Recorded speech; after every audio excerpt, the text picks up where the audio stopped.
Terima kasih kepada Kang Santri Mengaji yang menanyakan kepada kami tentang hukum masuk gereja dengan membawa tumpeng yang sekarang lagi viral di masyarakat, yang banyak yang mengatakan kafir, yang mengatakan murtad dan lain sebagainya. Perlu kita ketahui bahwa hukumnya masuk gereja menurut mazhabul arba'ah sama sekali tidak ada yang mengatakan haram asalkan mendapat izin. Polemik di dalam masalah mazhabul arba'ah tentang hukum masuk gereja itu bukan karena mujarad masuk gereja, tapi karena gereja itu milik orang lain, bukan milik orang Islam, yang sehingga kita masuk milik orang lain termasuk miliknya orang kafir boleh apa tidak. Itu yang menjadi polemik. Dalam kitab Mausu'ah memang terjadi perbedaan 4 mazhab, tapi perbedaan itu sama sekali tidak ada yang mengatakan haram masuk gereja karena gerejanya enggak. Pertama, ulama Hanafiyah mengatakan yukrahu lil muslim dukhulul bi'ah wal kanisah li'annahu majma'as syayatin. Hanya hukumnya makruh masuk di dalam gereja karena tempatnya setan, tapi tidak haram. La min haitsu innahu laisa lahu haqqun dukhul, bukan berarti orang Islam tidak punya hak masuk. Boleh masuk, tapi hanya tempatnya setan. Kemudian dari Syafi'iyah mengatakan dalam satu pendapat annahu la yajuzu lil muslim dukhuluha illa bi'iznihim. Ulama Syafi'i melarang masuk gereja ini bukan karena dari gerejanya, tapi karena tidak mendapat izin. Kalau diizini oleh mereka, oleh orang-orang yang mengatur gereja, silakan, nggak apa-apa, nggak haram, boleh. Ya kalau makruhnya sudah jelas, karena Rasulullah mengatakan la yadkhulul malaikatu baban fihi suarun au kalbun. Malaikat, yakni malaikat yang memberi rahmat, tidak mau masuk sebuah tempat, sebuah rumah kalau di situ ada gambar atau gambar binatang atau anjing. Padahal di dalam gereja ini biasa ada gambar salib, ada gambarnya orang yang disalib. Nah itu, tapi tidak haram juga. Wa ba'dun akhar fi ra'in akhar ila annahu la yakhrumu dukhulu bi ghairi idznihim. Sebagian ulama Hanafiyah, Syafi'iyah mengatakan tidak haram bagi mereka orang Islam masuk tanpa izinnya pun, sama dengan Hanafiyah, cuma makruh itu saja. Wa dakhalal Hanabilah, ulama Hanabilah mengatakan ila anna lil muslim dukhula bai'atin wa kanisatin wa nahwi ma wa sholata fi dzalik.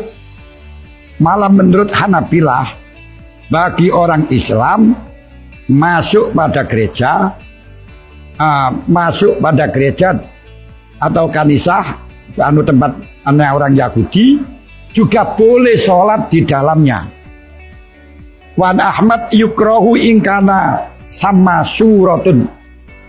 Cuman kalau di sana ada gambar, ya ada salib, itu hanya makruh. Wakilah mutlakon, sebagian ulama mengatakan mutlak makruh ada gambar atau tidak karena makwas setan. Zakar zalika fir riayah, itu disebutkan oleh beliau dalam kitab riayah. Kemudian dari Hanabilah juga di dalam Mustau'id mengatakan watasiku sholatul fardi fil kanais wal biya'i ma'al karohah. Sholat fardu di dalam gereja pun nggak apa-apa, cuma makruh. Ibnu Tamim mengatakan la ba'sa bidukhul wal kanais allati la suwara fiha. Masuk gereja, masuk tempat ibadahnya orang Yahudi yang tidak ada gambarnya, tidak masalah. Sholat pun juga tidak masalah. Qala Ibnu Ukail yukrahu kallati fiha suwar hukumnya makruh seperti hanya tempat-tempat yang ada gambarnya. Wa haka fil karohah riwayatani wa qala fi syarhila ba'sa bi salat fil kanisah an-nadhifah. Tidak apa-apa kita sholat pada gereja yang bersih. Ruya zalika Ibnu Umar wa Abi Musa wa haka wa an jama'atin. Ini diriwayatkan dari Ibnu Umar, Abi Musa dan dari jamaah. Wa karya Ibnu Abbas wa Malik as-salat fil kanais li ajli suwar. Ibnu Abbas juga Imam Malik mengatakan makruh sholat di dalam kanisah karena ada gambar. Berarti paling banter itu makruh. Di dalam juz yang lain juga dalam Mausu'ah wa yarul malikiyah wal hanabilah wa ba'du syafiyah anna lil muslim dukhulu bai'atin wa kanisatin wa nahwihima, bahwa bagi orang muslim boleh masuk gerejanya Yahudi, gerejanya Nasrani dan lain sebagainya. Juga di dalam bab salat disebutkan as-salat fil kanisah an-nazifah la ba'sa bis salat fil kanisah an-nazifah. Tidak apa-apa kita salat di gereja yang bersih. Rakhasa bi al-Hasan wa Umar bin Abdul Aziz wa Sya'bi wal Auza'i wa Sa'id bin Abdul Aziz. Diriwayatkan itu dari Syekh Hasan Basri, Umar bin Abdul Aziz dan Sya'bi dan Auza'i, Sa'id bin Abdul Aziz. Diriwayatkan pula dari Umar, Abi Musa, wa karya Ibnu Abbas wa Malik al-Kanisah min ajli suwar. Ibnu Abbas dan Imam Malik mengatakan makruh sholat di dalam gereja karena ada gambarnya. Walana anna nabiyya sholla fil Ka'bah wa fiya suwarun. Kalau masalah Ka'bah, Kanjeng Nabi juga sholat di dalam Ka'bah, di situ ada gambarnya. Sumaya dakhilatun fi qaulihi fa inama adrok taka sholat fasolli fa innaha masjidun. Kalau kamu sholat di gereja, yo gereja itu termasuk masjid. Kenapa? Ardullah kulluha masjidun. Bumi ini Allah semuanya masjid. Diriwayatkan oleh Ibnu A'id dalam Futuh Syam, yaitu penaklukan tanah Syam, anna nasara sona uli umaro hina qadima samto aman fata'auhu. Orang-orang Nasrani selamatan gawe tumpeng. Orang kita waktu gawe tumpeng di gereja pada waktu penaklukan tanah Syam, kemudian mengundang Sayyidina Umar radhiyallahu anhu. Faqala ainahu, dia mengatakan di mana dia? Kendurennya di mana? Qalu fil kanisah, di dalam kanisah. Fa'aba ayazaba, kemudian Sayyidina Umar tidak mau berangkat. Wa qala li alin imdilina bin nas falyataidu, yes, falyataghaddu. Sudahlah, kamu berangkat saja Ali, memerintahkan pada Sayyidina Ali. Untuk Sayyidina Umar mungkin karena tokoh takut diikuti oleh banyak orang, tapi memerintahkan kepada Sayyidina Ali untuk masuk pada gereja. Fadzaba Ali radhiyallahu bin nas fadakhalal kanisah fataghadda huwa wal muslimun. Kemudian Sayyidina Ali dan orang-orang Islam masuk di dalam gereja untuk sarapan, untuk kenduren bahasanya sekarang. Wajala Aliyun yang duru ila suar, dan Sayyidina Ali memandang pada gambar yang ada di sana. Waqala ma ala amiril mu'minin laudakhola fa'akala. Mungkin kenapa ma ala almir laudakhola fa'akala, kenapa amirul mu'minin tidak masuk kemudian makan. Wa za ittifaqun minkum ala ibad hadidukhuliha wa fiyaswar. Ini hukum yang disepakati bahwa masuk di dalam gereja diperbolehkan padahal di sana ada gambar.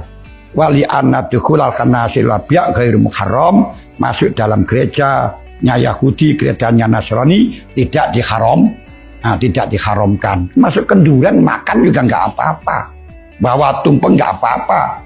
Wong dia itu juga tidak apa itu namanya ridho dengan kekufuran, min khaisul kufru, tapi tetap ridho dengan kekufuran karena itu dikehendaki oleh Allah. Ridho dengan kekufuran tidak karena dari kufur, tapi karena ridho itu adalah dikehendaki oleh Allah Ta'ala. Siapa yang tidak ridho dengan kehendak Allah, yang di situ tujuannya untuk menguji kepada orang mukmin, menguji kepada orang yang Islam, maka man lam yardo biqodoi fal yakrut min siwaya min ardina fal yatlub robban siwaya. Malam yardo ala qodoi wa balai. Siapa yang tidak ridho dengan kodokku, walam yasbir ala balai, tidak sabar dengan ujianku, fal yatlub robban siwaya, carilah Tuhan selain aku, fal yakhrus min ardinya, keluarlah dari bumiku. Ini jelas orang mukmin, orang kafir dijadikan, orang non-Islam dijadikan ini untuk ibtila, untuk menguji kepada kita. Lau sya Allahu la ja'alakum ummatan wahidah walakin la yazaluna mukhtalifin illa man rahima rabbuk la amla'ana jahannama nasin. Dan nanti kamu akan dimintai pertanggungjawaban akan perbedaan semacam itu. Makanya dengan adanya orang non-Islam, kita ridho karena itu kehendak Allah, bukan ridho dengan kekufuran. Allah Ta'ala sudah mengatakan, lau sya'allahu la amana man fil ardi kulluhum jami'a afa anta tukrihun nas hatta yakunu mu'minin. Muhammad, kalau Allah Ta'ala mengendaki, semuanya akan jadikan mukmin. Berarti kafir itu sudah dikehendaki oleh Allah. Tapi apa yang dikehendaki Allah bukan berarti yang diperintahkan Allah. Nah, yang dimaksudkan kita ridho itu bagaimana? Ridho karena itu takdir, tapi tidak boleh ridho dalam arti melakukan perbuatan-perbuatan yang menunjukkan rela dengan kekufuran. Kita harus menunjukkan sifat atau mengimplementasikan perbuatan yang menampakkan tidak ridho. Itu yang dikehendaki, diperintahkan untuk tidak ridho. Karena ridho dan tidak itu urusannya bukan lahir, tapi urusannya hati, gitu loh. Nggak usah kita katakan haram. Ini yang Gus Dur juga sering masuk gereja. Kenapa? Amar ma'ruf nahi mungkar. Lau kunta faddun ghalidul qalbi lang faddu min haulik. Kalau kamu kasar, mokongan, keras, itu mereka lari daripada kita. Toh orang kafir, orang non-Islam, orang Kristen dan sebagainya, itu sebenarnya keinginannya, kehendaknya, programnya juga sama dengan orang-orang Islam. Ya, melindungi nyawa, melindungi nasab, melindungi harga diri, dan mereka juga mengatakan ingin selamat di dunia dan di akhirat, juga tidak memperbolehkan untuk menyakiti kepada orang lain.